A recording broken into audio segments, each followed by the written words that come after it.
Hello friends, welcome back to our YouTube channel GK with me. तो आज के इस क्लास में हम पढ़ना स्टार्ट करने वाले हैं टीचिंग एप्टीट्यूड की क्वेश्चन आंसर सीरीज। इस क्लास में हम 100 क्वेश्चन की सीरीज को स्टार्ट करेंगे। ये टाइप ऑफ आप मैराथन क्लास कह सकते हैं। इसमें आपको 100 क्वेश्चन की सीरीज देखने को मिलने वाली है। ठीक है, तो लास्ट तक आप इस क्लास में बने रहेंगे तो आपके लिए यूजफुल भी रहने वाली है। इसके साथ साथ इससे पहले मैंने आपको एसएसटी की 100 क्वेश्चन की सीरीज कराई थी। जिसने भी वो क्लास नहीं देखी है तो आप हमारे चैनल पर जाकर वो क्लास देख सकते हैं। वो क्लास आपके लिए बहुत यूजफुल रहने वाली है। उसमें मोस्ट ऑफ मैंने सभी हिस्ट्री के क्वेश्चंस जो हैं, जो प्रीवियस ईयर में पूछे गए हैं, वो सभी कराए थे। इसके साथ साथ कल आपको एक क्लास देखने को मिलेगी जिसमें मैं आपको पॉलिटी के सारे क्वेश्चन करा दूंगी जो आपके एग्जाम में पूछे जा सकते हैं। जो चैप्टर्स आपके सिलेबस के एसएसटी के सिलेबस में दिए गए हैं, आपको पता होना चाहिए आपके एग्जाम में 15 मार्क्स की एसएसटी रहने वाली है। तो आपको उसी तरीके से प्रिपेयर करना है। सारी थ्योरी मैं आपको पढ़ा चुकी हूँ। इसके साथ साथ अब क्वेश्चन आंसर की सीरीज स्टार्ट है, तो वो सीरीज भी आप अच्छे से कर लीजिएगा, आपके लिए जरूर यूजफुल रहेगी। अब ये जो टीचिंग एप्टीट्यूड की सीरीज है, ये पीआरटी के साथ साथ जो टीजीटी के कैंडिडेट्स हैं, जो टीजीटी का एग्जाम देंगे, उनके लिए भी इक्वली इंपॉर्टेंट रहने वाली है। तो वो भी इन क्लासेस को देख सकते हैं। ठीक है, ऐसा नहीं है कि ये क्लास सिर्फ पीआरटी के लिए, ये क्लास टीजीटी के लिए भी उतनी ही इंपॉर्टेंट है। तो आप देखिएगा तो आपके लिए यूजफुल रहेगी, यहाँ से आपकी रिवीजन हो जाएगी। अब जिसने भी थ्योरी की क्लासेस की है उसके साथ साथ अगर वो ये क्वेश्चन आंसर सीरीज कर लेता है तो टाइप ऑफ आपकी रिवीजन भी रहने वाली है इसके साथ साथ। ठीक है, तो यहाँ पर अब स्टार्ट कर देते हैं हम टीचिंग एप्टीट्यूड की क्वेश्चन आंसर सीरीज को। तो इसको मैंने इस तरीके से ही लिखा है जैसे मैंने एसएसटी की क्लास में लिखा था, वैसे ही मैंने इस जो आपकी टीचिंग एप्टीट्यूड है उनकी क्वेश्चन आंसर सीरीज को भी लिखा है। ठीक है, इसमें मैंने ऑप्शंस ना लिखकर ओनली एक्सप्लेनेशन लिख दी है ताकि मान लीजिए एग्जाम में आ जाए तो आप उसको एक रिमाइंड कर पाए। ठीक है, यहाँ से आप पढ़ लेंगे, एक टाइप की आप ये रिवीजन क्लास कह सकते हैं। क्योंकि अगर मान लीजिए मैं सभी के ऑप्शंस लिखने लगती तो इतनी क्वेश्चन सीरीज को मैं कवर नहीं कर पाती। आपको भी पता है लिखने में कितना टाइम लगता है और फिर इनको सभी क्वेश्चंस को ढूंढ कर लिखना पड़ता है, तो इसमें बहुत टाइम कंज्यूम हो जाता है। और 100 क्वेश्चन की सीरीज जो ये रहेगी तो ये आपकी इंपॉर्टेंट रहेगी, आप इनको जरूर देखिएगा। तो अब हम स्टार्ट कर देते हैं पहला क्वेश्चन जो कि आपके यहाँ पर लिखा गया है। विद्यालय में एक कक्षा के लिए सीखने के माहौल का निर्माण डैश का उत्तरदायी है। ठीक है, यानी कि आप किसी स्कूल में है, स्कूल में एक कक्षा है, आपकी क्लासरूम है, वहां पर आप सीखते हैं। सीखने के लिए कौन उत्तरदायी होता है या आपको ऐसा एनवायरनमेंट कौन प्रोवाइड कराता है जिससे कि आप वहां पर लर्निंग कर सकते हैं। तो ये बहुत सिंपल सा क्वेश्चन है। तो वहां पर आपके जो टीचर है, जो आपके अध्यापक हैं, वो कैसा माहौल क्रिएट करेंगे, लर्निंग एनवायरनमेंट क्रिएट करेंगे जिससे बच्चा क्या कर पाएगा, सीख पाएगा। जो टीचर होगा वो अपनी जो बच्चे हैं उनके मतलब उनके अकॉर्डिंग उस माहौल को तैयार करेगा ताकि मतलब सारा का सारा मैनेजमेंट देखेगा कि किसी प्रकार से बच्चे को कोई भी प्रॉब्लम नहीं होनी चाहिए। तो इसका आंसर क्या हो जाएगा, अध्यापक। ठीक है, शिक्षक जो है वो शिक्षण अधिगम प्रक्रिया का क्या होता है, प्रबंधक होता है। जो भी ये शिक्षण जो लर्निंग जो प्रक्रिया होती है, टीचिंग लर्निंग प्रोसेस होता है, उसका मैनेजमेंट कौन करता है, टीचर करता है। और कक्षा के वातावरण को क्या बनाता है, अनुकूल बनाता है। ठीक है, तो ये आपको याद रखना है, क्लास के जो एनवायरनमेंट है उसे क्या बनाता है, अनुकूल बनाता है। इसके साथ साथ ये क्या होता है, इसका प्रबंधक होता है। वहां के माहौल को, जो लर्निंग टाइप का माहौल क्रिएट होता है, उसे क्रिएट करने के लिए उत्तरदायी कौन होगा, टीचर उत्तरदायी होगा। ठीक है, आई होप आपको ये पहला क्वेश्चन समझ में आ गया होगा। इसके बाद हम सेकंड क्वेश्चन पर चलते हैं। एक अनुकूल शिक्षण अधिगम वातावरण के लिए किसकी आवश्यकता होती है, यानी कि जो शिक्षण अधिगम एनवायरनमेंट है या लर्निंग एनवायरनमेंट है, टीचिंग लर्निंग एनवायरनमेंट है, वो अनुकूल होना चाहिए। तो उसके लिए हमें किसकी नीड होगी। तो वहां पर ना कुछ ऑप्शंस दिए गए थे, तो उसमें यहाँ पर ये ऑप्शन जो था वो करेक्ट था कि उसमें व्यवधान जो होते हैं उसका कम होना, यानी कि किसी भी तरीके की परेशानी नहीं होनी चाहिए, कोई भी डिस्टरबेंस नहीं होनी चाहिए। जितनी भी व्यवधान है, जितनी भी प्रॉब्लम्स हैं, जितनी भी डिस्टरबेंस है, वो क्या हो, कम से कम हो। ठीक है, तभी क्या तैयार कर पाएंगे हम एक अनुकूल शिक्षण अधिगम वातावरण बच्चों के लिए तैयार कर पाएंगे। ठीक है, आ गया समझ में। इसके बाद हमारा नेक्स्ट क्वेश्चन है, एक बेहतर शिक्षण वातावरण तैयार करने के लिए निम्न में से क्या सत्य है। तो वहां पर इसी तरीके से 4 ऑप्शंस दिए गए थे, बट मैंने यहाँ पर ओनली इसके आंसर्स लिखे हैं। तो आई नो आपको ऐसा लगेगा कि इसमें मुझे ऑप्शन भी लिखने चाहिए थे, बट अगर मैं सारे ऑप्शंस लिखती तो आपकी बहुत कम ही क्वेश्चन अटेम्प्ट कर पाती, क्योंकि उसमें लिखने में बहुत ज्यादा टाइम लग जाता। ठीक है, तो इसको मैंने सोचा कि आपको एक तरीके से बस रिवाइज करा देती हूँ, ताकि मान लीजिए इनमें से कोई क्वेश्चन आ जाए एग्जाम में तो आपको ये पता होगा कि हाँ हमने इसको यहाँ पर पढ़ा था, तो आपको उसी टाइम रिमाइंड हो जाएगा। तो यहाँ पर लिखा है एक बेहतर शिक्षण वातावरण प्राप्त करने के लिए निम्न में से क्या सत्य है। यानी कि एक अच्छा जो शिक्षण वातावरण है वो प्रोवाइड कराना है, तो उसके लिए कौन सा कथन इसमें से सत्य होगा। तो इसका राइट आंसर था छात्रों को शिक्षण और अधिगम की प्रक्रिया के साथ अंत्य क्रिया करने के लिए स्थान और क्या दिया जाना चाहिए, समय दिया जाना चाहिए। ठीक है, तो इसका राइट आंसर क्या था, छात्रों को जो शिक्षण है और जो अधिगम है उसकी प्रक्रिया के साथ साथ इंटर रिलेटेड अंत्य क्रिया करने के लिए क्या दिया जाना चाहिए, स्थान भी दिया जाना चाहिए और समय भी दिया जाना चाहिए। इसके बाद हमारा क्वेश्चन नंबर 4 है, एक न्याय संगत सीखने के माहौल को पैदा करने के लिए क्या किया जाना चाहिए। यानी कि जो सीखने का वातावरण है हमें उसे तैयार करना है, तो उसके लिए हमें क्या क्या करना चाहिए। ठीक है, तो इसमें इसका राइट आंसर था हमें कला का एकीकरण करना चाहिए। जो कला एकीकृत मॉडल है ये क्या है, एक तरीके का शिक्षण मॉडल है जो क्या करता है, कला के माध्यम से और कला के साथ सीखने पर आधारित होता है और इसके साथ साथ समान सीखने का माहौल प्रदान करता है। ठीक है, अब ये इसके ऑप्शन में था तो इसके ऑप्शन के अकॉर्डिंग ये क्या हो गया, इसका राइट आंसर हो गया कि हम क्या करेंगे, कला का एकीकरण कर देंगे। कला का एकीकरण करने से क्या होगा, ये एक तरीके का मॉडल है, ये एकीकृत मॉडल है, शिक्षण मॉडल हम इसे कहते हैं, जो क्या सिखाता है बच्चे को कला के माध्यम से या कला के साथ सीखने पर आधारित होता है और एक समान सीखने का क्या प्रदान करता है, माहौल तैयार करता है। ठीक है, तो ये इसके ऑप्शन में था तो ऑप्शन के अकॉर्डिंग इसका राइट आंसर हो गया है। इसके बाद हमारा नेक्स्ट क्वेश्चन है, कक्षा में अनुकूल अधिगम माहौल निर्मित करने के लिए निम्न में से क्या मददगार रहेगा। ठीक है, तो हमें क्लासरूम में क्या करना है, अनुकूल अधिगम माहौल तैयार करना है, तो उसमें से क्या जो था मददगार रहेगा। तो इसका राइट आंसर था सभी विद्यार्थियों को सहभागिता के अवसर प्रदान करना। यानी कि हम सभी बच्चों को क्या करेंगे, उनको कि वो हर चीज में क्या कर पाए, पार्टिसिपेट कर पाए। हर बच्चे को अवसर देंगे कि वो क्या कर पाए, अपनी सहभागिता को दिखा पाए, अपने पार्टिसिपेशन को दिखा पाए। ठीक है, इस प्रकार हम क्या करते हैं, अनुकूल अधिगम माहौल को तैयार करते हैं। ठीक है, आई होप आपको ये समझ में आ रहे होंगे जो क्वेश्चन मैं आपको समझा रही हूँ। जैसे जो लर्निंग होती है, जो अधिगम होता है वो क्या होता है, व्यक्ति और पर्यावरण के बीच की एक परस्पर क्रिया होती है। ठीक है, तो ह्यूमन इनटू एनवायरनमेंट होता है। जैसे जो भी लर्निंग होती है वो क्या होती है, व्यक्ति के बीच और एनवायरनमेंट के बीच की एक क्रिया होती है। ठीक है, क्रिया का परिणाम होता है जिससे बच्चा क्या करता है, सीखता है। इसके बाद हमारा नेक्स्ट क्वेश्चन है, रचनावादी अधिगम वातावरण में छात्र की क्या भूमिका है। जो ये रचनावादी अधिगम होता है, ठीक है, टाइप ऑफ आप क्रिएटिविटी कह सकते हैं, उसमें एक छात्र की भूमिका किस तरीके से होती है। ठीक है, तो इसका यहाँ पर राइट आंसर हो जाएगा छात्रों को ज्ञान के अपने वर्तमान बोध के साथ नए अधिगम को आत्मसात करना। यहाँ पर इसका मतलब ये है कि जो बच्चों को जो पहले सिखाया गया है उसके साथ साथ अब जो बच्चे सीख रहे हैं उन दोनों के बीच में कोऑर्डिनेशन स्थापित कर पाए, एडजस्टमेंट कर पाए, ठीक है, आत्मसात कर पाए। तो यहाँ पर ये इसका राइट आंसर हो जाएगा छात्रों को ज्ञान के अपने वर्तमान बोध के साथ नए अधिगम को क्या करना है, आत्मसात करना चाहिए।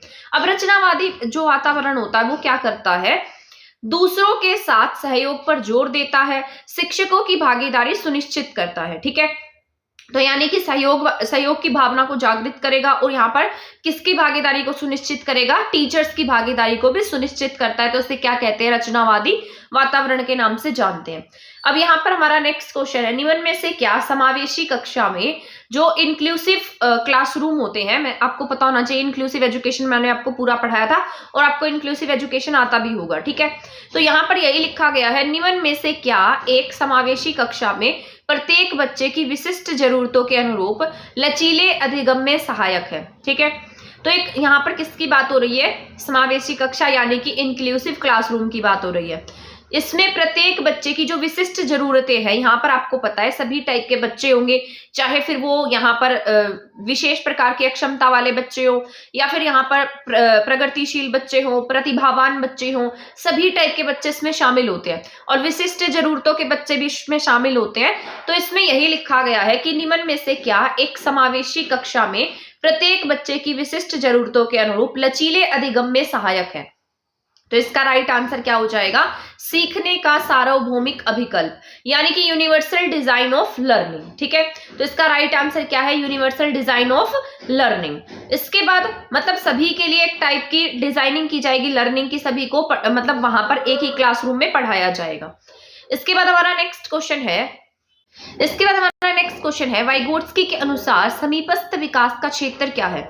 इसमें ना मैंने सभी टाइप के क्वेश्चंस ऐड किए हैं, जैसे टाइप ऑफ कुछ लर्निंग थ्योरीज में से क्वेश्चन आ जाते हैं, कुछ आपके जैसे कॉलबर्ग हैं, वाइगोट्स्की हैं, इनमें से भी आपसे क्वेश्चन पूछ लिए जाते हैं, तो इनको भी मैंने इसमें ऐड कर दिया है ताकि ये आपके रह ना जाए। ठीक है, मान लीजिए इसमें से कुछ आ जाता है तो आपका ये भी कवर हो जाए, तो इसमें मैंने इनको भी ऐड कर दिया है। अब हम नेक्स्ट क्वेश्चन पढ़ने वाले हैं, वाइगोट्स्की के अनुसार समीपत विकास का क्षेत्र क्या है। ठीक है, तो अभी मैंने आपको बताया था कि हम इसमें कुछ ऐसे क्वेश्चंस भी पढ़ेंगे जो कहीं ना कहीं किसी न किसी थ्योरी से रिलेटेड है, जैसे वाइगोट्स्की की थ्योरी है, कॉलबर्ग की थ्योरी है, ठीक है, पियाजे की थ्योरी है, तो वो क्वेश्चन भी मैंने इसमें ऐड कर दिए हैं। तो वाइगोट्स्की के अनुसार जो समीपस्थ विकास का क्षेत्र है वो क्या है, यानी कि जोन ऑफ प्रॉक्सिमल डेवलपमेंट जो है वो क्या होता है। ठीक है, ये अपने जब सीटेट के एग्जाम दिए होंगे तब आपने इसके बारे में पढ़ा होगा, बट यहाँ पर क्या है, यहाँ पर आपकी एक टाइप से रिवीजन हो जाएगी। तो इसमें लिखा है, बच्चे का जो वास्तविक विकास स्तर होता है और वयस्क मार्गदर्शन के तहत संभावित विकास के रूप में, यानी कि बच्चा जो है जितना उसका जो रियल डेवलपमेंट है वहां तक पहुंच पाए, और जो उसका संभावित विकास क्षेत्र है वहां तक पहुंच पाने में जो उसे मार्गदर्शन की नीड होती है, तो वो क्या होता है, जोन ऑफ प्रॉक्सिमल डेवलपमेंट है। ठीक है, तो वाइगोट्स्की के अनुसार ये क्या है, जोन ऑफ प्रॉक्सिमल डेवलपमेंट, बच्चे के वास्तविक विकास स्तर और वयस्क मार्गदर्शन के तहत संभावित विकास के रूप में, यानी कि वो कितना उस गोल तक पहुंच पाता है। इसके बाद हमारा नेक्स्ट क्वेश्चन है, कौन सा विकास का सिद्धांत बताता है कि विकास सिर से पैर तक होता है। ठीक है, एक होता है सेंटर से बाहर की तरफ, एक बाहर से सेंटर की तरफ। ठीक है, तो यहाँ पर क्या पूछा है, हेड टू टोए जो डेवलपमेंट होता है उसे हम क्या कहते हैं। ठीक है, तो ये कई बार एग्जाम में आया है, हेड टू टोए जो डेवलपमेंट है उसका नाम क्या है, तो इसे हम किसके नाम से जानते हैं, सिफेलोकोडल के नाम से जानते हैं। ठीक है, तो ये क्या हो जाएगा, सिफेलोकोडल। जो विकास एक निश्चित दिशा में क्या रहता है, आगे बढ़ता रहता है। ठीक है, आई होप आपको समझ में आ रहा होगा जो मैं आपको समझा रही हूँ। तो यहाँ पर इसका राइट आंसर हो जाएगा सिफेलोकोडल। सिफेलोकोडल जो है वो सिर से पैर यानी कि हेड टू टोई रहता है। इसके बाद हमारा नेक्स्ट क्वेश्चन है, डैश समाजीकरण की प्राथमिक संस्था है जबकि डैश समाजीकरण की द्वितीयक संस्था है। ये सोशलाइजेशन का टॉपिक भी मैंने इसमें ऐड किया है, क्योंकि अगर मान लीजिए अपने पहले वाले क्वेश्चन पेपर देखे होंगे तो उसमें आपने देखा होगा डेवलपमेंट से रिलेटेड क्वेश्चन आए थे। अभी जो ये आपके स्पेशल एजुकेटर के एग्जाम हुए थे उनमें डेवलपमेंट से क्वेश्चन आए हुए थे, सोशलाइजेशन से क्वेश्चन आए हुए थे, तो इनको भी मैंने कहीं ना कहीं ऐड किया है। ठीक है, तो इसमें यही लिखा गया है, समाजीकरण में जो प्राइमरी स्टेज होती है, प्राइमरी एजेंट होते हैं, संस्था होती है, वो क्या है, और इसके साथ साथ जो सेकेंडरी स्टेज है वो क्या होती है। तो अगर हम प्राइमरी संस्था की बात करते हैं तो बच्चे की जो प्राइमरी संस्था है उसका परिवार होता है, और अगर हम सेकेंडरी की बात करते हैं तो उसका विद्यालय होता है। तो प्राइमरी की अगर बात करेंगे तो परिवार किस पे आता है, पहले स्थान पर आता है। ठीक है, तो पहले स्थान पर क्या आता है, परिवार, यानी कि बच्चा जो पैदा होता है तो सबसे पहले अपनी फैमिली के साथ रहता है, फैमिली के साथ इंटरेक्ट करता है, वहीं पर बोलना सीखता है। इसके बाद बच्चा बाहर जाता है, बाहर जाने के बाद जैसे उसका जो आस पड़ोस है, जो विद्यालय है, जो उसके मित्र हैं, फ्रेंड्स हैं, वो सब किस में आते हैं, सेकेंडरी स्टेज में आते हैं, सेकेंडरी संस्था होती है। तो ये दो क्या है, पहले प्राइमरी में क्या आएगा, उसकी फैमिली आएगी, फैमिली को छोड़कर बाकी जितने फैक्टर्स हैं वो सब किस में काउंट होते हैं, सेकेंडरी में, द्वितीयक संस्था में कहे जाते हैं। इसके बाद हमारा नेक्स्ट क्वेश्चन है, विद्यालय को व्यक्तिगत अंतर को किसके द्वारा पूरा करना चाहिए। यानी कि जैसे आपने देखा होगा कि हर किसी में क्या होते हैं, इंडिविजुअल डिफरेंसेस होते हैं। अब आपके डिफरेंसेस, मेरे डिफरेंसेस सभी अलग अलग है, आपके सीखने का स्तर अलग है, मेरे सीखने का स्तर अलग है, तो सभी में क्या पाई जाती है, व्यक्तिगत अंतर पाए जाते हैं। तो इसमें लिखा है कि विद्यालय जो है वो बच्चों के व्यक्तिगत अंतर को कैसे सही करेगा, मतलब किसके द्वारा सही कर सकता है, किसके द्वारा पूरा कर सकता है। तो वो सबसे पहले क्या देखेगा कि बच्चा जो है यानी कि जो छात्र है वो किस चीज को सीखने में सक्षम है और किस चीज को सीखने में असमर्थ है। ठीक है, तो इससे क्या करेगा, क्योंकि जो व्यक्तिगत डिफरेंसेस होते हैं, मान लीजिए कोई स्टूडेंट, आपकी क्लास में 2 स्टूडेंट हैं, एक बच्चे को बहुत अच्छे से जल्दी समझ में आ जाता है और वहीं पर दूसरा बच्चा जो है वो थोड़ा लेट समझता है। तो आप क्या करेंगे, सबसे पहले ये देखेंगे कि बच्चे को किस तरीके से समझ में आ रहा है। ठीक है, तो उसके सारे फैक्टर्स जानेंगे एंड देन आप क्या करेंगे, उसके जो डिफरेंसेस है उसको दूर करने की कोशिश करेंगे, क्योंकि व्यक्तिगत अंतर क्या करता है, हमें एक व्यक्ति को दूसरे व्यक्ति से अलग करता है। तो हम क्या करेंगे, ये समझेंगे कि छात्र सीखने में सक्षम या असमर्थ क्यों है, फिर हम उसके रेमेडीज देने का काम करेंगे। इसके बाद हमारा नेक्स्ट क्वेश्चन है, बच्चे में जेंडर रूढ़िवादिता और जेंडर रोल कन्फर्मिटी को दूर करने के लिए निम्न में से कौन सी प्रभावी युक्ति है। यानी कि आपने देखा होगा कि क्लासरूम में भी जैसे जेंडर स्टीरियोटाइप्स भी देखने को मिलते होंगे, रूढ़िवादिता देखने को मिलती होगी, रोल कन्फर्मिटी देखने को मिलती होगी। तो इसके लिए सबसे प्रभावी युक्ति क्या रहेगी? आप क्या करेंगे कि आपकी क्लासरूम में जो बच्चा है वो इन सब चीजों के बारे में समझ पाए, यानी कि जेंडर रूढ़िवादिता से दूर रहे, उन सब चीजों को फॉलो ना करे। तो आप क्या करेंगे, क्लास में जो जेंडर बायस होता है उस पर क्या कराएंगे, डिस्कस कराएंगे। ठीक है, तो डिस्कशन अबाउट जेंडर बायस, जो भी जेंडर बायस होते हैं, जो जेंडर संबंधित पूर्वग्रह है, उन पर क्या करेंगे, आप चर्चा करेंगे क्लासरूम में, जिससे बच्चे जो हैं इन सब चीजों को मतलब एक तरीके से जैसे पुरानी जो रूढ़िवादिता है उसको खत्म कर पाए, उसको उन सब चीजों के बीच में ना रहे। ठीक है, तो आई होप ये क्वेश्चन भी आपको समझ में आ गया होगा। इसके बाद हमारा क्वेश्चन नंबर 13 है, निम्न में से कौन सी परीक्षा की एक श्रेष्ठ प्रणाली की विशेषता नहीं है। यानी कि यहाँ पर लिखा है जैसे हम बच्चों की परीक्षा लेते हैं तो परीक्षा के लिए इसमें से जो श्रेष्ठ प्रणाली है उसकी विशेषता नहीं है। परीक्षा की कुछ विशेषताएं होती हैं जिसमें जैसे ऑप्शन में दिया गया था, तो यहाँ पर क्या है, जो सब्जेक्टिव है, व्यक्तिपरक है, वो क्या नहीं है, एक परीक्षा की श्रेष्ठ प्रणाली की विशेषता नहीं है। अब अगर हम इसकी विशेषता की बात करते हैं, परीक्षा की विशेषता की बात करते हैं, तो इसमें क्या आएगा, परीक्षा जो है कैसी होनी चाहिए, विश्वसनीय होनी चाहिए, वैधता होनी चाहिए उसमें। ठीक है, इसके साथ साथ साध्यता होनी चाहिए, व्यापक होनी चाहिए, परीक्षा स्पष्ट होनी चाहिए, क्लियर हो, इसके साथ साथ नैदानिक होनी चाहिए। ठीक है, तो ये सब क्या है, परीक्षा की विशेषताएं हैं। एक तो ट्रू, एक तरीके से विश्वसनीय हो, यानी कि जैसे मान लीजिए आप जो पढ़ रहे हैं वही पढ़ा हुआ आपके एग्जाम में आता है, वही सिलेबस आपके एग्जाम में आता है, तो कैसी है, विश्वसनीय है। उसकी वैधता है, साध्यता है, व्यापकता है, स्पष्ट है, वो आपको क्लियर है, इसके साथ साथ नैदानिक है। ठीक है, आप यानी कि आप बाद में उसमें रेमेडीज कर पाए। तो ये सब क्या है, परीक्षा की विशेषताएं हैं। तो इसमें से इसका आंसर क्या होगा, व्यक्तिपरक विशेषता जो है वो एक अच्छी परीक्षा की विशेषता नहीं है। इसके बाद हम चाइल्ड सेंटर एजुकेशन के बारे में जान लेते हैं, यानी कि इससे रिलेटेड ये क्वेश्चन मैंने लिखा है, बाल केंद्रित शिक्षा में शिक्षक जो है वो क्या रहता है। ठीक है, तो चाइल्ड सेंटर्ड एजुकेशन जो है जिसमें बच्चा सेंटर में रखा जाता है, बच्चा एक्टिव पार्टिसिपेंट होता है, तो इसमें जो शिक्षक है वो क्या करता है, इसमें शिक्षक बच्चों व सीखने की प्रक्रिया को सामाजिक रचनावादी के रूप में क्या करता है, देखता है। ठीक है, तो ये क्या करेगा, बच्चों व सीखने की प्रक्रिया को सामाजिक रचनावादी के रूप में देखता है। इसके बाद हमारा नेक्स्ट क्वेश्चन है, आनुवांशिकता और वातावरण के विकास पर प्रभाव के संदर्भ में कौन सा सही है। तो वहां पर बहुत सारे ऑप्शंस दिए गए थे जिसमें से राइट आंसर जो था वो ये था कि आनुवांशिकता और वातावरण, हेरिडिटी इनटू एनवायरनमेंट, दोनों एक ही जटिल रूप से विकास को प्रभावित करते हैं। ठीक है, एक तो आपके सीखने को आपकी हेरिडिटी भी प्रभावित करती है, इसके आपके जीन्स प्रभावित करते हैं, आपकी हेरिडिटी प्रभावित करती है। इसके साथ साथ आप कैसे वातावरण में रह रहे हैं, कैसे वातावरण में सीख रहे हैं, वो सब भी आपके डेवलपमेंट को प्रभावित करता है। तो ये राइट आंसर हो जाएगा, आनुवांशिकता और वातावरण दोनों एक ही जटिल रूप से क्या करेंगे, विकास को प्रभावित करेंगे। आई होप आपको ये क्वेश्चन समझ में आ रहे होंगे जो भी मैं आपको यहाँ पर एक्सप्लेन कर रही हूँ। इसके बाद हमारा नेक्स्ट क्वेश्चन है, गार्डनर के अनुसार किस प्रकार की बुद्धि व्यक्ति के लिए स्थानिक जानकारी की कल्पना रूपांतरण का उपयोग करना संभव बनाती है। ठीक है, यानी कि इसमें बच्चा क्या कर पाता है, बुद्धि व्यक्ति के लिए स्थानिक जानकारी मतलब जो कल्पना करना, सोचना, रूपांतरण करना, उनका उपयोग करना संभव बनाती है। तो यहाँ पर जो विजुअल वाली जो मेमोरी है, विजुअल वाली जो इंटेलिजेंस है, दृश्य स्थानिक बुद्धि जो है वो क्या करती है, जानकारी, स्थानिक जानकारी की कल्पना, रूपांतरण करना, उपयोग करना, इन सबको क्या बनाती है, संभव बनाती है। आपको पता होना चाहिए गार्डनर ने 8 प्रकार के जो भी बुद्धि है, इंटेलिजेंस है, वो दी थी, इसलिए इनकी जो थ्योरी है उसे बहुबुद्धिवाद सिद्धांत के नाम से, बहुबुद्धिवाद के नाम से भी जाना जाता है, और गार्डनर में से बहुत बार क्वेश्चन भी आते हैं। इसके बाद जीन पियाजे से रिलेटेड एक क्वेश्चन मैंने इसमें ऐड कर दिया है। जीन पियाजे का मानना था कि ज्ञान जो है वो क्या होता है, पर्यावरण से निष्क्रिय रूप से पारित होने के बजाय बच्चे द्वारा निर्मित किया जाता है। जो एक मतलब ये 2 साइकोलॉजिस्ट थे जिसमें से एक लेव वाइगोट्स्की थे और इसके साथ साथ एक जीन पियाजे थे।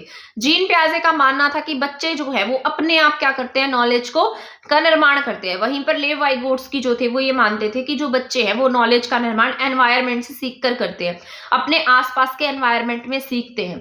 ठीक है, तो दोनों क्या थे, एक दूसरे के अपोजिट बातें करते थे। तो जीन पियाजे क्या कहते हैं, बच्चा जो है वो पर्यावरण से निष्क्रिय रूप से पारित होने के बजाय किससे सीखता है, खुद से नॉलेज का निर्माण करता है। ठीक है, आई होप समझ में आया होगा। इसके बाद नेक्स्ट क्वेश्चन है, भाषा सीखने के रचनात्मक उपागम के तहत शिक्षार्थियों को प्रोत्साहित किया जाता है। यानी कि बच्चा जो है वो रचनात्मक उपागम के तहत सीख पाए, इसके लिए आप क्या करेंगे। तो यहाँ पर हम क्या करते हैं, जैसे एग्जाम्पल से बच्चे को सिखाने की कोशिश करते हैं। सबसे पहले आप अपने क्लासरूम में जाएंगे और बच्चे को क्या देंगे, कोई एग्जाम्पल देंगे। ठीक है, एग्जाम्पल देने के बाद आप उसके रूल्स बच्चे को बताएंगे, तो बच्चा क्या सीखेगा, रचनात्मक उपागम के तहत सीखने की कोशिश करेगा। यहाँ पर पहले आप रूल्स नहीं बताएंगे, पहले यहाँ बच्चे को एग्जाम्पल देंगे, एग्जाम्पल के बाद आप रूल्स की तरफ बच्चे को लेकर जाएंगे। एग्जाम्पल टू रूल्स बच्चा यहाँ पर सीखता है। सार्थक उदाहरण और संदर्भ के साथ अंत्य क्रिया करके भाषा के साथ सक्रिय रूप से जोड़ने के लिए प्रोत्साहित करना, यही बात लिखी है जो भी मैंने आपको समझाई है। ठीक है, इसके बाद हमारा नेक्स्ट क्वेश्चन है, रचनात्मकता में मुख्य रूप से डैश शामिल है। यानी जो क्रिएटिविटी है उसमें क्या शामिल है, उसमें आपकी कौन सी बुद्धि का यूज होता है। तो creativity is directly related to divergent thinking. तो जो आपकी क्रिएटिविटी है वो किससे रिलेटेड होती है, आपके अब सारी चिंतन से रिलेटेड होती है, आपकी डाइवर्जेंट थिंकिंग से रिलेटेड होती है।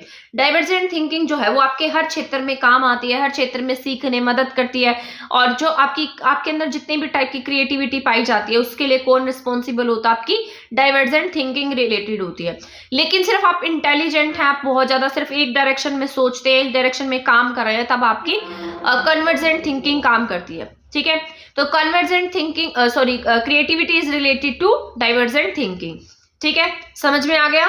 इसके बाद हमारा नेक्स्ट क्वेश्चन है, लॉरेंस कॉलबर्ग के अनुसार नैतिक विकास के स्तर का सही क्रम क्या है।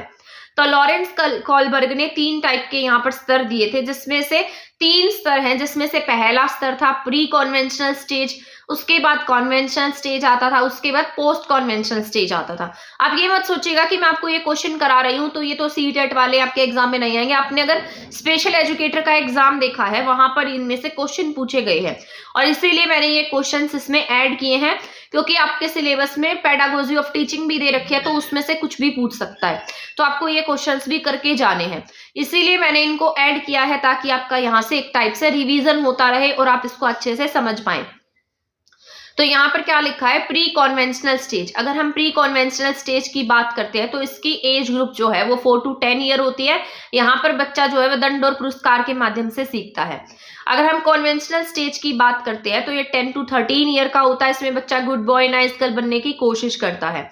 पोस्ट कन्वेंशनल स्टेज की बात करते हैं तो ये अबाउट 13 ईयर होता है। यहाँ पर बच्चे में एब्स्ट्रैक्ट प्रिंसिपल ऑफ जस्टिस आता है। ठीक है, आई होप समझ में आएगा। यहाँ पर मोरल एथिक्स इस टाइप की भावनाएं जो है बच्चे में डेवलप होती है। इसके बाद यहाँ पर नेक्स्ट क्वेश्चन है हमारा, क्वेश्चन नंबर 21। एक शिक्षक को छात्रों को तिरफ, मंद या औसत के रूप में वर्गीकृत करने में मदद करता है। यानी कि आप एक क्लासरूम में ऐसा कैसे ढूंढ पाएंगे कि जो बच्चा है ये इंटेलिजेंट बच्चा है, ये थोड़ा सा एवरेज बच्चा है, ये थोड़ा सा डल है। ठीक है, तो ये आप कैसे देख पाएंगे। अब आप ये पूछेंगे कि ये सब देखने की जरूरत क्या है, क्योंकि अगर मान लीजिए आपको ये सब नहीं पता होगा तो आपको ये नहीं पता लगेगा कि कौन सा बच्चा किस तरीके से सीख सकता है, किस बच्चे के सीखने का लेवल क्या है। इसलिए हम क्या करते हैं, वहां पर बुद्धि परीक्षण करते हैं। ठीक है, तो यहाँ पर जो बुद्धि परीक्षण है, इंटेलिजेंस परीक्षण है, इसके थ्रू हम क्या जान पाते हैं कि बच्चा कैसा है, तिरव है, मंद है या औसत है। ठीक है, व्यक्ति में बुद्धि की संज्ञानात्मक और मानसिक क्षमताएं शामिल होती हैं। आई होप क्वेश्चन नंबर 21 समझ में आ गया होगा। इसके बाद है क्वेश्चन नंबर 22।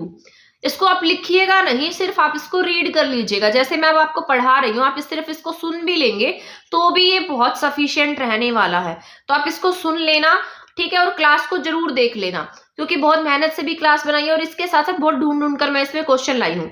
और ऐसा भी हो सकता है कि शायद इन क्लासेस में से आपके क्वेश्चन भी देखने को मिल जाए। अगर आपकी किस्मत अच्छी है तो शायद 2 से 3 क्वेश्चन आपको इन्हीं क्लासेस में से देखने को मिल जाएंगे। अगर मान लीजिए ऐसा नहीं भी होता तो भी अगर मान लीजिए आपने क्लास देख रखी है तो इससे रिलेटेड क्वेश्चन भी आपके एग्जाम में आ सकते हैं। तो आप इन क्लासेस को जरूर देखिएगा, आपके लिए बहुत यूजफुल रहने वाली है। यहाँ पर नेक्स्ट क्वेश्चन लिखा है, अधिगम क्षमता वाले बच्चे सीखने के पहलू के साथ संघर्ष करते हैं।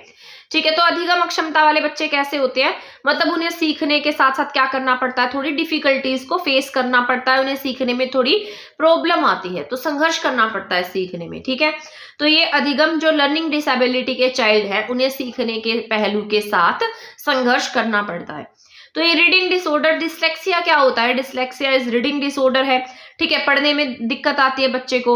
इसके साथ साथ डिस्ग्राफिया जो होता है, ग्राफ लिखने से रिलेटेड होता है, तो यहाँ पर बच्चे को लिखने में प्रॉब्लम आती है, वॉस को सो लिख देगा। ठीक है, इस तरीके के वर्ड जो है वो गलत लिखता है।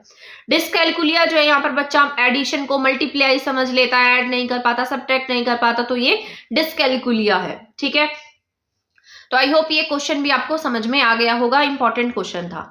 इसके बाद यहाँ पर नेक्स्ट क्वेश्चन लिखा है, द करिकुलम शुड बी, जो करिकुलम है हमारा पाठ्यक्रम है वो कैसा होना चाहिए।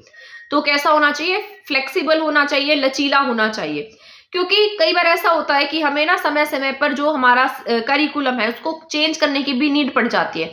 तो मान लीजिए अगर हमारा करिकुलम रिजिड होगा तो हम उसमें चेंज नहीं कर पाएंगे, हम ये नहीं समझ पाएंगे कि हमें बच्चे को कैसे पढ़ाना है। तो हमें करिकुलम को फ्लेक्सिबल रखना है, हमारा करिकुलम जो है वो कैसा होना चाहिए, फ्लेक्सिबल होना चाहिए, ताकि हम उसे अपडेट भी कर सके। उसमें अगर हमें कुछ मॉडिफाई करना है तो हम उसे मॉडिफाई कर सके। ठीक है, तो करिकुलम शुड बी फ्लेक्सिबल। इसके बाद नेक्स्ट क्वेश्चन है, प्रभावी शिक्षण का मुख्य रूप से क्या कार्य है। अगर मान लीजिए आप प्रभावी शिक्षण कर रहे हैं तो उसका क्या काम है।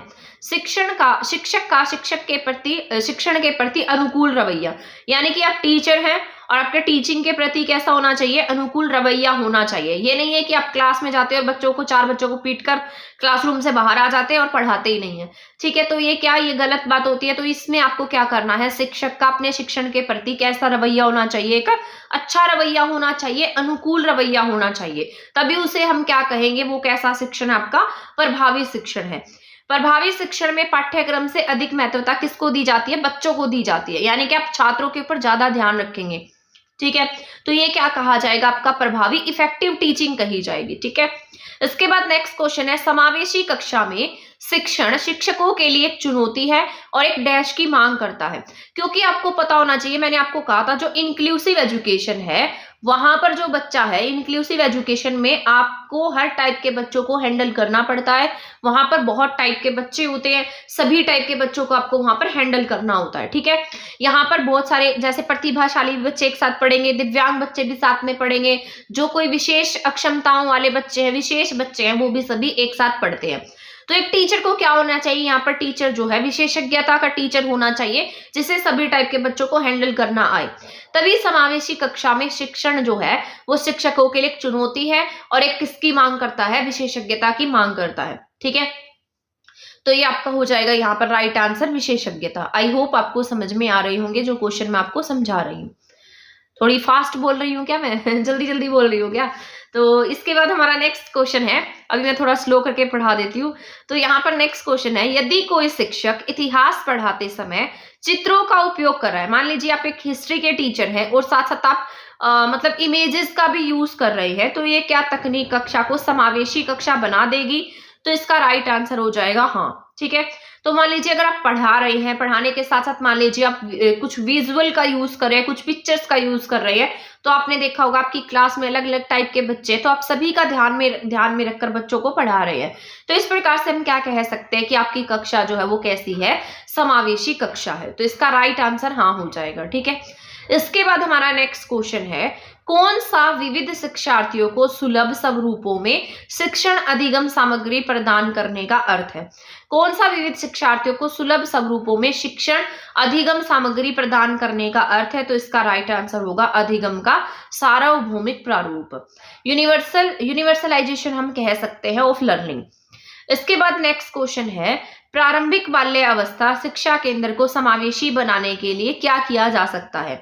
यानी कि जो अर्ली एजुकेशन होती है, अर्ली चाइल्डहुड होता है, उसमें शिक्षा केंद्र को आपको क्या बनाना है, समावेशी बनाना है। तो उसके लिए क्या किया जा सकता है। ठीक है, तो आप क्या करेंगे, कक्षा में विविध आवश्यकताओं वाले बच्चों के लिए पर्याप्त अधिगम के अवसर प्रदान कराएंगे। तो अगर मान लीजिए आपको जो छोटी क्लासेस होती हैं उसे आपको समावेशी बनाना है, तो आप क्या करेंगे, वहां पर जितने भी बच्चे हैं अलग अलग टाइप की आवश्यकताओं वाले बच्चे हैं, तो उन बच्चों के लिए पर्याप्त जो लर्निंग मटेरियल है, लर्निंग फैसिलिटीज हैं, वो सब क्या कराएंगे, प्रोवाइड कराएंगे। तभी आपकी क्लासरूम क्या कही जाएगी, इंक्लूसिव क्लासरूम कहा जाएगा। इसके बाद नेक्स्ट क्वेश्चन है, सूचना और संचार प्रौद्योगिकी के उपकरण डैश के रूप में हो सकते हैं। तो यहाँ पर इसमें लिखा गया था दृश्य और श्रव्य, ठीक है। तो ये क्या है, आईसीटी से रिलेटेड है। श्रव्य उपकरण की बात करते हैं तो श्रवण प्रणाली के माध्यम से अधिगम होता है, जहां पर सुनने से रिलेटेड जितने भी उपकरण है उसका आप यूज करते हैं, जैसे टेप के माध्यम से, टेप रिकॉर्डर के माध्यम से, रेडियो के माध्यम से, ग्रामोफोन के माध्यम से, ये सब क्या है, आपके स्वर्ण उपकरण है, ठीक है। तो ये आपके ओनली सुनने से रिलेटेड है, तो ये आईसीटी के ही रूप में आएंगे। इसके बाद यहाँ पर अगर हम दृश्य सामग्री की बात करते हैं, जिन्हें केवल आप मतलब देख सकते हैं, देख कर आप बता सकते हैं, तो दृश्य सामग्री में ग्राफिक्स यूज होंगे, ग्राफिक एड्स यूज होंगे, डिस्प्ले बोर्ड होगा, फ्लैश बोर्ड होगा, बुक्स होंगी और प्रिंट होगा, जिसको आप केवल देखकर ही पढ़ सकते हैं। इसके बाद हमारा नेक्स्ट क्वेश्चन है, ICTs are more dash as design, ठीक है। तो आईसीटीज क्या होते हैं, लेसन्स इंटरेस्टिंग एंड प्रैक्टिकल होंगे। आईसीटी क्या होता है, इंटरेस्टिंग होता है एंड प्रैक्टिकल होता है। इसके बाद नेक्स्ट क्वेश्चन हमारा है, किस प्रकार की कक्षा में शिक्षक संसाधनों का सुझाव देकर और शिक्षार्थी आईसीटी का यूज करके उदाहरण के लिए दृष्टांत संबंधी वीडियो का उपयोग कर घर पर सीखते हैं। तो ये आपका इंपॉर्टेंट क्वेश्चन है, इसको आपको ध्यान से सुनना है। किस प्रकार की कक्षा में जो शिक्षक हैं वो संसाधनों का सुझाव देते हैं बच्चों को, और शिक्षार्थी क्या करेगा, मान लीजिए आप क्लास में हैं, आप क्लास में बच्चों को कुछ सुझाव दिया कि आपको कल ऐसे काम करके आना है, और आप बच्चे क्या करेंगे, घर पर आईसीटी का यूज करेंगे, ठीक है। उदाहरण के लिए दृष्टांत संबंधी वीडियो का यूज करेंगे, देखने के लिए वीडियोस का यूज करके घर पर सीखेंगे। तो उसे हम किसके नाम से जानते हैं, फ्लिप्ड के नाम से जानते हैं, ठीक है। तो ये क्या हो जाता है, फ्लिप्ड हो जाता है, ठीक है। ये इंपॉर्टेंट क्वेश्चन आपसे पूछा जा सकता है, तो इसे क्या कहते हैं, फ्लिप्ड कहते हैं। अब ये फ्लिप कक्षाएं होती हैं, फ्लिप कक्षाएं अधिगम के लिए की जाने वाली गतिविधियों को मिश्रित करती हैं, जैसे इसमें टोस, टर्न ओवर, ठीक है। इसमें एक प्रकार का अध्यापन शामिल है, जिसके लिए शिक्षार्थियों को कक्षा में आने से पहले स्वयं अधिगम के लिए संसाधनों का सही ढंग से उपयोग करने की आवश्यकता होती है। यानी कि क्लासरूम में आने से पहले बच्चे को इसके बारे में नॉलेज होगी, जब भी वो क्लासरूम में एंटर करेगा, ठीक है। उपयोग करने से पहले उसे इसके बारे में पता होगा। तो ये क्या होती है, फ्लिप्ड कक्षाएं होती हैं, जो अधिगम के लिए की जाने वाली एक टाइप की मिक्स्ड एक्टिविटी होती है। आई होप आपको ये समझ में आ गया होगा। इसके बाद हमारा नेक्स्ट क्वेश्चन है, कक्षा शिक्षण में आईसीटी का प्रयोग करते समय क्या करेंगे। अगर मान लीजिए आप क्लासरूम में हैं और आप क्या कर रहे हैं, टीचर हैं और आप आईसीटी का यूज कर रहे हैं, तब आपकी भूमिका वहां पर किस तरीके की रहने वाली है। तो आपकी भूमिका, अध्यापक की भूमिका जो है वो समन्वयक के रूप में रहेगी, ठीक है। टाइप ऑफ एक हेल्पर के रूप में आप वहां पर काम करेंगे। इसके बाद हमारा नेक्स्ट क्वेश्चन है, एनईपी 2020 के अनुसार, ठीक है। इसके बाद हमारा नेक्स्ट क्वेश्चन है, एनईपी 2020 के अनुसार स्कूल शिक्षा नियामक प्रणाली का लक्ष्य क्या होना चाहिए। तो अभी आपको पता है आपकी न्यू एजुकेशन पॉलिसी 2020 आई है, तो उसके तहत आपकी जो मतलब शिक्षा प्रणाली है उसका उद्देश्य क्या रहना चाहिए। तो इसका राइट आंसर हो जाएगा शैक्षिक परिणामों में सुधार करना। जो भी आप बच्चे को पढ़ा रहे हैं उसके जो परिणाम है उसमें सुधार लाना। एनईपी 2020 जो है ये आपकी तीसरे नंबर की एनईपी है। इससे पहले जो सबसे पहली बार एनईपी आई थी वो 1968 में थी। इसके बाद जो सेकेंड एनईपी थी वो आपकी 1986 की थी। अगर एट प्रेजेंट की बात करते हैं तो एट प्रेजेंट आपकी एनईपी 5+3+3+4 के मॉडल को फॉलो करती है। 5+3+3+4 के मॉडल को फॉलो करती है, ठीक है। इसके बाद हमारा नेक्स्ट क्वेश्चन है, एनसीएफ 2005 के अनुसार छात्रों के लिए भौतिक रूप से असुविधा पैदा करने वाला साधारण अंश है। तो 2005 के अनुसार छात्रों के लिए जो असुविधा पैदा करता है वो क्या है, अत्यधिक भारयुक्त बैग। तो इसमें क्या कहा गया है, जो मतलब आगे जो भी आपकी न्यू एजुकेशन पॉलिसी आई है वो किसको कहते हैं कि जो ये बैग का बोझ है इसको कम किया जाए। एनसीएफ 2005 भी क्या कहता है कि जो अत्यधिक भारयुक्त बैग हैं उनको कम करना। इसके बाद हमारे यहाँ पर नेक्स्ट क्वेश्चन है, एनईपी 2020 के अनुसार आरटीई 2009 में क्या परिवर्तन करने की आवश्यकता है। तो 3 से 18 वर्ष के बच्चों के लिए निःशुल्क और अनिवार्य शिक्षा की व्यवस्था करें। ठीक है, तो यहाँ पर जो एज ग्रुप है इसमें क्या कंसिडर किया गया, 3 से 18 साल। लेकिन अगर हम आरटी 2009 की बात करते हैं तो वो फ्री एजुकेशन की बात करता था 6 to 14 ईयर तक। ठीक है, लेकिन जो अब आपकी नई एजुकेशन पॉलिसी आई है इसने कौन सी एज ग्रुप के बच्चों को शामिल कर लिया है, 3 से 18 साल। आरटीई 2009 में 6 से 14 वर्ष के आयु वर्ग के बच्चों को निःशुल्क और अनिवार्य शिक्षा प्रदान की। आर्टिकल 21A के तहत इसे क्या बना दिया गया, मौलिक अधिकार बनाया गया है। तो ये जो है हमारा ये क्या है, फंडामेंटल राइट भी है।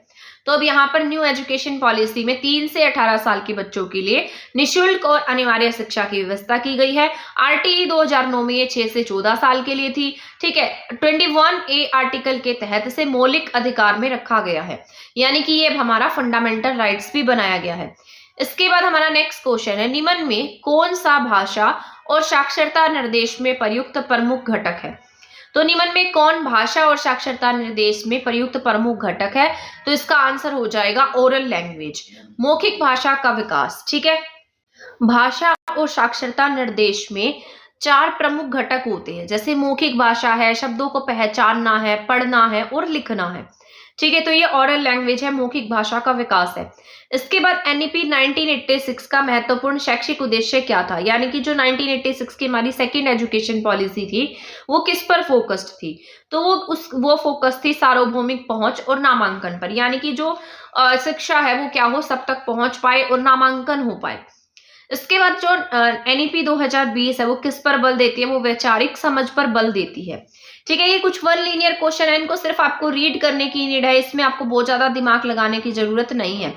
इसके बाद हमारा नेक्स्ट पॉइंट है, आरटीई 2009 की सिफारिशों के अनुसार कार्य दिवसों की संख्या, यानी कि जो वर्किंग डेज हैं वो आपके आरटीई 2009 के अनुसार प्राइमरी लेवल पर और इसके साथ साथ उच्च प्राथमिक स्तर पर क्या होने चाहिए। ठीक है, तो अगर हम प्राइमरी लेवल की बात करते हैं तो इसमें 200 वर्किंग डेज है, और अगर हम उच्च प्राथमिक स्तर की बात करते हैं तो उच्च प्राथमिक स्तर पर ये 220 डेज है। ठीक है, यानी कि 20 डेज यहाँ पर एक्स्ट्रा है। तो प्राइमरी लेवल पर 200 डेज और अपर प्राइमरी लेवल पर 220 डेज की बात कही गई है। याद रखना है, कई बार एग्जाम में पूछ लिया जाता है, वर्किंग आवर्स पूछ लेता है, वर्किंग डेज पूछ लेता है, तो ये सब आपको पता होना चाहिए। ठीक है, इसके बाद है शिक्षा आयोग 1964 से 66 द्वारा प्रस्तावित कक्षा 10 तक त्रिभाषा सूत्र के अनुसार निम्न में से कौन सा कथन सही नहीं है। तो यहाँ पर लिखा गया है, यहाँ लिखा है कौन सा कथन सही है, सॉरी यहाँ पर सही है लिखा है, सही नहीं है, नहीं। ठीक है, तो सही है, मतलब इनमें से कौन सा पॉइंट सही है। तो यहाँ पर लिखा है पॉइंट नंबर 1, विद्यालय में पहली भाषा जो पढ़ाई जानी चाहिए वह मातृभाषा या क्षेत्रीय भाषा होनी चाहिए, यानी कि आप क्लासरूम में जो बच्चे को पढ़ा रहे हैं वो उसकी मदर टंग हो या फिर उसकी रीजनल लैंग्वेज होनी चाहिए। इसके बाद हिंदी भाषी राज्यों में दूसरी भाषा कोई भी आधुनिक भाषा या अंग्रेजी होनी चाहिए। तो इसका राइट आंसर था बोथ 1 and 2, तो दोनों इसके करेक्ट आंसर थे, तो दोनों क्या हो जाएगा, सही हो जाएगा। निम्न में से कौन सी प्रगतिशील शिक्षा का मूल सिद्धांत नहीं है। तो यहाँ पर देखिए आप क्या लिखा गया, नहीं है। ठीक है, इनको ध्यान से पढ़ना है, कई बार ना एग्जाम के प्रेशर में हम इन वर्ड्स को देखते ही नहीं है और हमारा आता हुआ क्वेश्चन गलत हो जाता है, तो आपको इनको अच्छे से ध्यान से देखकर ही टिक करना है। तो यहाँ लिखा है पाठ्य पुस्तकों और रटकर सीखने को महत्व देना। तो प्रगतिशील शिक्षा इस सब चीजों को नहीं मानती है कि आप पुस्तकों को रटेंगे और उसको महत्व देंगे। ठीक है, प्रगतिशील शिक्षा के जो जनक हैं वो कौन कहे जाते हैं, जॉन डीवी कहे जाते हैं, जो कि करके सीखने पर बल देते हैं। इसके बाद हमारा नेक्स्ट क्वेश्चन है, निम्न में कौन सा बाल केंद्रित अनुदेश के असंगत है। वैकल्पिक कक्षाओं का आयोजन। ठीक है, तो ये क्या है, बाल केंद्रित अनुदेश के असंगत है। यहाँ बच्चों को सामान्य जानकारी या प्रशिक्षण प्रदान करने की बजाय छात्र के सामाजिक गुण और उसके व्यक्तिगत गुणों को विकसित किया जाता है। ठीक है, तो यहाँ क्या करेंगे, हम बच्चे को अलग से प्रशिक्षण नहीं देंगे, बल्कि क्या करेंगे, उसके जो सामाजिक सोशल गुण है, उसकी जो पर्सनैलिटी है, व्यक्तिगत गुण है, उनको विकसित करने का प्रयास करेंगे। ठीक है, इसके बाद यहाँ पर चाइल्ड सेंटर्ड क्लासरूम में बच्चा क्या होगा। तो अगर हम यहाँ पर चाइल्ड सेंटर्ड एजुकेशन की बात कर रहे हैं तो यहाँ पर बच्चा निष्क्रिय नहीं होता, यहाँ पर बच्चा एक एक्टिव एजेंट की तरीके से काम करता है, बल्कि कक्षा प्रक्रिया में क्या होगा, सक्रिय भागीदार होगा, बच्चे की यहाँ पर एक्टिव पार्टिसिपेंट रहेगा वो यहाँ। इसके बाद नेक्स्ट क्वेश्चन है, शिक्षार्थी केंद्रित शिक्षा के लिए किस प्रकार के निर्देश की आवश्यकता होती है। तो अगर हम शिक्षार्थी केंद्रित शिक्षा की बात करते हैं तो यहाँ पर हम क्या पढ़ेंगे, सहयोगात्मक, कर्मादेशित, व्यक्तिगत। ठीक है, तो अगर हम क्या कर रहे हैं, शिक्षार्थी केंद्रित शिक्षा के लिए किस प्रकार के निर्देश की आवश्यकता होगी, तो यहाँ पर सहयोगात्मक होगा, कर्मादेशित होगा और व्यक्तिगत होगा। तो इसमें हो जाएगा शिक्षण अधिगम, सिद्धांतों की विधियां तकनीकों द्वारा व्यवस्थित रूप से, ठीक है, किया जाता है। तो यहाँ पर कर्म आदेशित की बात करते हैं तो जो शिक्षण अधिगम सिद्धांत हैं उनको किसी न किसी टेक्निक्स के द्वारा, मेथड्स के द्वारा व्यवस्थित रूप में किया जाता है। तो ये क्या होता है, यहाँ पर शिक्षार्थी केंद्रित शिक्षा के लिए किस प्रकार के निर्देश की आवश्यकता होती है, सहयोगात्मक, कर्मादेशित और व्यक्तिगत। ठीक है, मैं सोच रही हूँ इस क्लास में ना आपको 100 की बजाय ओनली 50 क्वेश्चन करा देती हूँ, अदरवाइज आपकी क्लास यहाँ पर 2 आवर्स के अराउंड हो जाएगी। ठीक है, तो यहाँ पर अभी 40 मिनट्स के अराउंड तो आपकी क्लास हो ही गई होगी। तो ये हम आज की क्लास में 50 क्वेश्चन पढ़ लेते हैं। 50 क्वेश्चन ये कल की क्लास में करा दूंगी। ठीक है, ऐसे आपकी क्लास ज्यादा लेंथी हो जाएगी और आप भी इसमें बोर हो जाएंगे। तो 50 क्वेश्चन टीचिंग एप्टीट्यूड के करा देती हूँ मैं आपको, और फिर कल ही आपको पॉलिटी की क्लास भी करा दूंगी। इसके बाद है शिक्षण के बारे में निम्न में से कौन सा कथन सत्य है, यानी कि जो टीचिंग है उसके बारे में आपका कौन सा कथन सही है। जो शिक्षण है वो क्या करता है, आपकी लर्निंग को सुगम बनाता है, यानी कि आप वैसे खुद से भी पढ़ सकते हैं, ऐसा तो नहीं हमारे पास बुक्स तो होती है लेकिन हम खुद से भी पढ़ सकते हैं, बट आप क्या करते हैं, किसी न किसी टीचर से पढ़ना प्रेफर करते हैं, क्योंकि आपको उनकी जो टीचिंग है वो ज्यादा अच्छी लगती है, वहां से आपको समझ में आता है। तो शिक्षण क्या करता है, आपकी जो लर्निंग प्रोसेस है, जो आपके सीखने का तरीका है, आपके लर्न करने अधिगम का तरीका है, उसको आसान बना देता है। ठीक है, आई होप समझ में आ गया होगा। इसके बाद हमारा नेक्स्ट पॉइंट है, शिक्षण के दौरान शिक्षण सहायक उपकरणों का उपयोग करने का प्राथमिक उद्देश्य क्या है। यानी कि मान लीजिए आप टीच कर रहे हैं, कहीं पर आप पढ़ा रहे हैं, और पढ़ाने के दौरान जो शिक्षण सहायक उपकरण है, यानी कि जो टीचिंग लर्निंग मटेरियल है, उसको आप क्यों यूज कर रहे हैं, उसके पीछे आपका क्या उद्देश्य है। तो टीचिंग लर्निंग मटेरियल को आप क्यों यूज करते हैं, ताकि आप क्या कर पाए, छात्रों के रूप और अर्थों के बीच सीधा संबंध बनाने में मदद कर पाए, और इसके साथ साथ जो उनकी जो भी पढ़ाने का तरीका उसको इंटरेस्टिंग बना पाए। ठीक है, इंटरेस्टिंग के साथ साथ वो रुचिकर होगा तो बच्चों को जल्दी समझ में आ जाएगा, इसलिए आप क्या करते हैं, अलग अलग शिक्षण सहायक उपकरणों का प्रयोग करते हैं। ठीक है, तो छात्रों के रूप और अर्थों के बीच सीधा संबंध बनाने में मदद करता है। ये क्वेश्चन समझ में आ गया होगा। इसके बाद हम नेक्स्ट क्वेश्चन पढ़ते हैं, क्वेश्चन नंबर 47। ठीक है, तो यहाँ पर लिखा है, त्रुटियों और गलतियों के संबंध में कौन सा कथन गलत है। ठीक है, तो यहाँ पर एरर और मिस्टेक्स की बात कही गई है, एरर और मिस्टेक्स के संबंध में कौन सा सही है। तो यहाँ पर लिखा गया है, जो गलतियां हैं वो हमसे हो जाती है, मिस्टेक्स हम कर लेते हैं, लेकिन जो हमारे एरर्स है वो की जाती हैं। ठीक है, तो गलतियां होती हैं और त्रुटियां की जाती हैं। इसके बाद क्वेश्चन नंबर 48 है, एक बच्चे की वंचित पृष्ठभूमि को हटाने के लिए शिक्षकों द्वारा। ठीक है, इसके बाद हमारा नेक्स्ट क्वेश्चन है, एक बच्चे की वंचित पृष्ठभूमि को हटाने के लिए शिक्षकों द्वारा निम्न में से कौन से प्रभावी कार्य का उपयोग किया जा सकता है। ठीक है, तो इसका राइट आंसर हो जाएगा अच्छी शिक्षण प्रणाली। अगर आपके पास अच्छी शिक्षण प्रणाली है तो आप बच्चे की वंचित पृष्ठभूमि को हटाने के लिए क्या कर सकते हैं, मतलब अपनी जो अच्छी टेक्निक्स है उसका यूज करके उसकी पृष्ठभूमि को बदल सकते हैं। इसके बाद हमारा नेक्स्ट क्वेश्चन है, क्वेश्चन नंबर 49, शिक्षण अधिगम गतिविधियों के लिए योजना बनाने के बाद अगला चरण क्या होगा। तो शिक्षण अधिगम गतिविधियों का आप आयोजन कैसे करेंगे, इसका क्या होगा नेक्स्ट फेज रहने वाला है। क्वेश्चन नंबर 50 की बात कर लेते हैं, शिक्षण का कौन सा स्तर मानसिक प्रक्रियाओं के क्रम में सबसे उच्च स्थान पर आता है। मोस्ट इंपॉर्टेंट क्वेश्चन है ये आपका, ये फेजेस ऑफ टीचिंग वाला क्वेश्चन है जो मैंने आपको बताया हुआ है। मैंने आपको मेमोरी लेवल पढ़ा रखा है, इसके साथ साथ जो आपका अंडरस्टैंडिंग लेवल है, इसके साथ साथ जो आपका चिंतनशील लेवल है, ये सारा पढ़ाया हुआ है। तो जो आपके ये स्तर होते हैं शिक्षण के 3 स्तर हैं, जिसमें से एक प्राइमरी क्लासेस में हम जो मेमोरी लेवल है उसका यूज करते हैं, ताकि बच्चा यहाँ पर जैसे मतलब याद करके सीख पाता है। ठीक है, इसके बाद समझ स्तर होता है, यहाँ बच्चा अपनी अंडरस्टैंडिंग बनाता, अपने कंसेप्ट बनाता, उसके बाद वो एक चिंतनशील प्राणी बन जाता है। तो ये क्या है, शिक्षण का तीसरा स्तर है। तो यहाँ पर ये शिक्षण के फेजेस की बात कही गई थी, जिसमें से जो सबसे हाई लेवल पर होता है वो कौन सा स्तर होता है, आपका चिंतनशील स्तर रहता है। ठीक है। शिक्षण का कौन सा स्तर मानसिक प्रक्रियाओं के क्रम में सबसे ऊपर है, तो आप क्या टिक करेंगे, चिंतनशील स्तर जो है वो सीखने के क्रम में सबसे ऊपर है। तो ये पहला था स्मृति लेवल यानी कि मेमोरी लेवल, जो प्राइमरी क्लासेस में यूज करेंगे। समझ स्तर ये सबसे बढ़िया वाला कौन सा होता है, चिंतनशील स्तर होता है। इसके बाद अगर 51 क्वेश्चन की बात करते हैं, तो ये मैं आज की क्लास में नहीं, आपको कल की क्लासेस में कराऊंगी। ये 50 से हमारी 100 क्वेश्चन और रह गए हैं, 50 क्वेश्चन है ये। तो आज की क्लास में हम ओनली 50 क्वेश्चन ही कर लेते हैं, ऐसे आपकी क्लास जो है वो बहुत ज्यादा लेंथी और फिर बोरिंग से टाइप की हो जाएगी।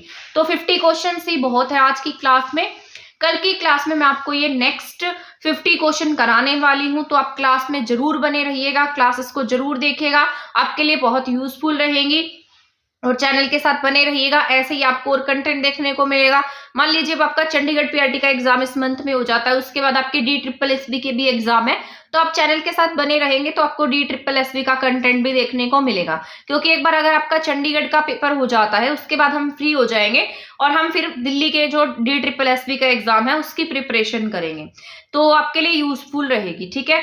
इसके साथ साथ जो चंडीगढ़ TGT के कैंडिडेट है उनके लिए भी क्लासेस इक्वली इंपॉर्टेंट रहेंगी। उनके लिए जनरल अवेयरनेस की क्लासेस भी होंगी, जो आपके लिए भी है और उनके लिए भी और DSSB के लिए भी है, तो आप सभी के लिए उन क्लासेस को देख सकते हैं। और चैनल के साथ बने रहिएगा, मिलेंगे नेक्स्ट वीडियो में नेक्स्ट कंटेंट के साथ। तब तक आप चैनल के साथ बने रहिए, चैनल को शेयर कर दीजिएगा, वीडियो को शेयर नहीं किया तो आप वीडियो को भी शेयर कर दीजिएगा। आज की जो 50 क्वेश्चन की सीरीज थी हमारी खत्म हो गई है। नेक्स्ट 50 क्वेश्चन की सीरीज हम कल की क्लास में पढ़ने वाले। इसके साथ साथ पॉलिटी के क्वेश्चन कराऊंगी, जो आपके SST में टॉपिक्स दिए गए हैं वो सब, क्योंकि हम हिस्ट्री के क्वेश्चन कर चुके हैं और अब हम पॉलिटी के कुछ क्वेश्चंस करेंगे जो प्रीवियस ईयर्स में पूछे गए हैं और जो आपके सिलेबस में टॉपिक वाइज टॉपिक्स दिए गए हैं। ठीक है। तो तब तक आप चैनल के साथ बने रहिएगा। तब तक के लिए थैंक यू, धन्यवाद।